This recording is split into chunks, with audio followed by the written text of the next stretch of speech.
Hello dear learners, this is Dr. Upasana Sharma and the topic of this video is Theory of Moral Development given by Lawrence Kohlberg. Dear learners, Lawrence Kohlberg was an American psychologist who completed his doctoral dissertation research on the moral development of children. And as a result of his dissertation research, Kohlberg got professional fame. Kohlberg modified and expanded Jean Piaget's previous work, but was more centered on explaining how children develop moral reasoning. Kohlberg used Piaget's storytelling technique to tell people stories involving moral dilemmas. He based his theory upon research and interviews with groups of young children. A series of moral dilemmas were presented to these participants and they were also interviewed to determine the reasoning behind their judgments of each scenario. How Kohlberg developed his theory? For this, one of the best known stories of Kohlberg's concerns a man called Heinz who lived somewhere in Europe. A woman was near death from cancer and one drug might save her. This drug had been discovered by a local pharmacist and he was able to make it for $200 per dose and sell it for $2,000 per dose. The woman's husband, Heinz, could only raise $1,000 to buy the drug. He tried to negotiate with the pharmacist for a lower price or to be extended credit to pay for it over time, but the pharmacist refused to sell it for any less or to accept partial payments. Heinz got desperate and broke into the man's store to steal the drug for his wife. Kohlberg asked a series of questions such as: should Heinz have stolen the drug? Would it change anything if Heinz did not love his wife? What if the person dying was a stranger? Would it make any difference? Should the police arrest the chemist for murder if the woman died? Kohlberg was not interested so much in the answer to whether Heinz was wrong or right, but in the reasoning for each participant's decision. He then classified their reasoning into the stages of his theory of moral development. Kohlberg's theory of moral development is a theory that focuses on how children develop morality and moral reasoning. Kohlberg's theory suggests that moral development occurs in a series of 6 stages.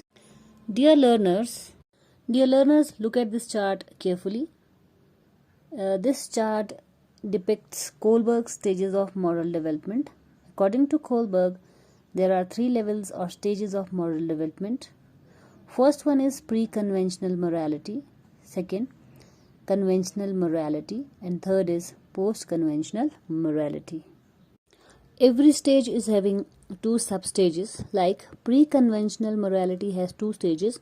Stage 1, obedience and punishment, and stage 2, individualism and exchange. Second stage, the conventional morality, also has 2 substages. Stage 3, interpersonal relationships, and stage 4, maintaining social order. Third stage, which is post-conventional morality, it also has 2 substages. Stage 5, social contract orientation, and stage 6, universal principles. Kohlberg recognized that each person progressed through these stages at different rates and acknowledged that some youth may never reach the highest stages. Dear students, let's discuss all these 3 stages one by one. Let's start with level 1, pre-conventional morality. Pre-conventional morality is the earliest period of moral development, which lasts until the age of 9. At this level, a child is motivated by obedience to authority. It involves little thought of morality. Kids learn a fear of punishment and obedience.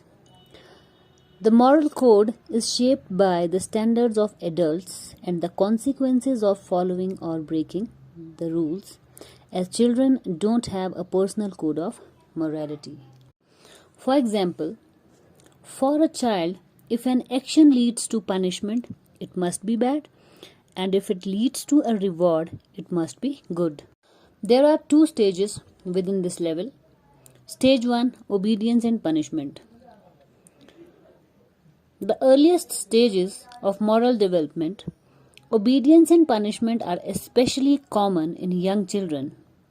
Child at this stage avoids pain or avoid getting punished.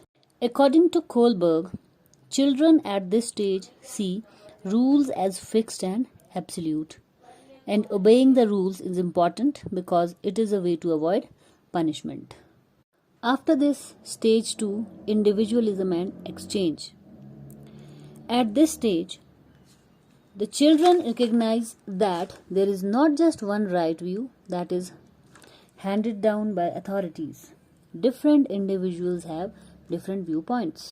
Children account for individual points of view and judge actions based on how they serve individual needs. It means children obey authorities when it is in their best interest to obey because they get reward for it.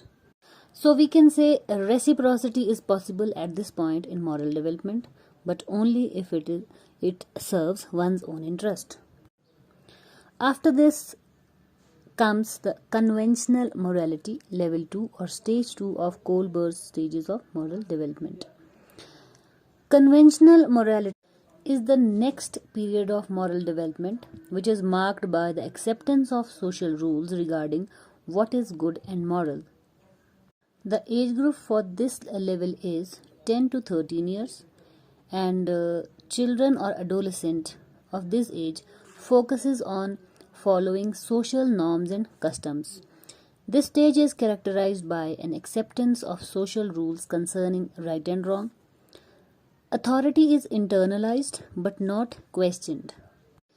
There are two stages at this level of morality.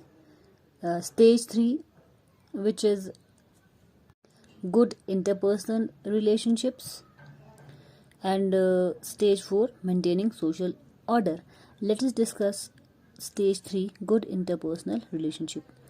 This stage is also known as good boy or good girl orientation. Child becomes good in order to be seen as being a good person by others. He wants approval of others, so tries to please others. Child wants to gain acceptance and avoid disapproval. There is an emphasis on conformity, being nice, and consideration of how choices influence relationships. Dear learners, let me make it more clear to you. If a boy is offered a cigarette by his friends, he thinks, if I will try a cigarette and my grandparents find it out, then they will think me as a smoker and they will get disappointed. So he refuses to take that cigarette. So we can say it is a good boy, good girl orientation period. After this comes the stage 4, that is maintaining the social order. In this stage, the child becomes aware of the wider rules of society, so judgments concern obeying the rules in order to uphold the law to avoid guilt. A person of this stage follows rules and avoid penalties, and the individual feels compelled to do his duty and show respect for authority. Major focus is on maintaining law and order by following the rules, doing one's duty, and respecting authority. At this stage, morality is determined by what is best for majority of people. In the example mentioned in stage 3, if the child is offered a cigarette by his friends, he may consider that it is illegal for youth to smoke. He may choose not to smoke because he believes that if he smokes, he should be punished for it. The law serves to benefit the society. In the stage 3, the boy wanted to become good, so he refused to take the cigarette. But in this case, stage 4, he refused to take the cigarette because he find it illegal, and he find that a law of not smoking beneficial for the society. Now, level 3 of moral developmental stages given by Kohlberg. Level 3 is post-conventional morality. This stage is characterized by an individual's understanding of universal ethical principles. Judgment of an individual is based on self-chosen principles. Moral reasoning is based on individual rights and justice. Most people take their moral views from those around them, and only a minority think through ethical principles for themselves. Means at this level of moral development, people develop an understanding of abstract principles of morality, and there are two substages at this level also. Stage 5, social contract and individual right, and stage 6, universal principle. So let's discuss stage 5, social contract and individual rights. At this stage, person begins to account for the differing values, opinions and beliefs of other people. Laws are important, but members of society should agree upon these. Individual becomes aware that there are times when the rules will work against the interest of particular individual. For example, the issues are not always clear. For example, in Heinz dilemma, the story that we discussed earlier, the protection of life is more important than breaking the law against stealing, as Heinz stole the drug for his wife as she was suffering from cancer. Emphasis is on social contract and maintenance of individual rights. People understand rules and laws are mere tools for social justice and well-being of society, and these rules may require flexibility and may be re-evaluated from time to time.